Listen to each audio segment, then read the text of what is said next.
marge du Salon du Livre, il y a aussi le Festival de la bande dessinée francophone de Québec. La BD, c'est tout un univers.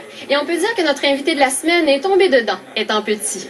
Lucas Jalbert a écrit sa première bande dessinée alors qu'il avait 10 ans, à peine. Et 4 ans plus tard, il fondait sa propre maison d'édition. D'ailleurs, on parle de son dernier livre, Spectre Noir, qui est sorti à l'automne. Disons que mes parents m'ont fait connaître la bande dessinée de mon tout jeune âge parce que je raffolais pas beaucoup des romans. Moi, j'étais quelqu'un de très visuel, d'expressif, gestuel. Donc, ils m'ont apporté une bande dessinée, une revue de Donald Duck, Picsou. Et c'est comme ça que j'ai découvert la bande dessinée. Et j'ai découvert l'univers de Tintin, Spirou, Astérix, Lucky Luke, les classiques. Et à un moment donné, je me contentais pas juste de lire les bandes dessinées, mais je m'amusais à redessiner les personnages et à leur créer des nouvelles aventures.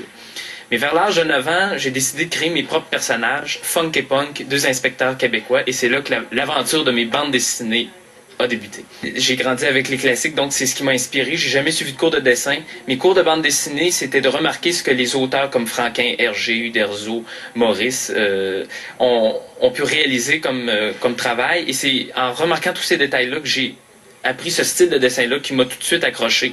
Les gestuels, comme je disais, les expressions des visages très démarquées dans le domaine de la bande dessinée belge et française. Donc, c'est ce qui m'a attiré beaucoup là-dedans. Comment on fait pour fonder une maison d'édition à 14 ans? Il y en a plein de jeunes téléspectateurs qui ont à peu près cet âge-là. On commence par quoi? Évidemment, moi, avec ma première BD à l'âge de 9 ans, j'avais envoyé ça à des maisons d'édition connues au Québec. Là, on a fait le tour et au bout d'un an, parce que c'est très long avoir une réponse, vu qu'il n'y avait pas de débouché, il y avait beaucoup de demandes, donc je devais faire un choix. Je me suis découragé assez rapidement, mais mes parents m'ont dit de continuer de persévérer, de ne pas lâcher. Et vers l'âge de 14 ans, mon père a dit à l'âge de fonder ta propre entreprise, petite maison d'édition.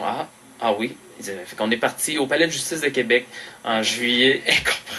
Et c'est là que j'ai été fondé ma petite maison d'édition, Cabro Productions. Mais là, ce que ça implique quand tu es éditeur soi-même, c'est que tu dois t'occuper de l'impression, de la distribution dans les magasins, de tout ce qui est médias, vous rencontrer pour publiciser le produit. Donc, c'est un gros cheminement. Puis, mais ça m'a fait découvrir que ça se fait pas en claquant des doigts des projets. Puis, il faut pas lâcher au moindre refus. Vous avez des idées pour l'émission, des suggestions, n'hésitez pas à nous écrire en allant sur notre site Internet. Ce soir à l'émission 275 Allô, on reste dans le ton. Alors racontez-nous l'histoire du dernier livre que vous avez lu. Quant à nous, demain à l'émission, on vous parle de la pièce de théâtre Léon le Nul, une pièce qui fait réfléchir. C'est à 17h50 demain. Entre-temps, bonne soirée.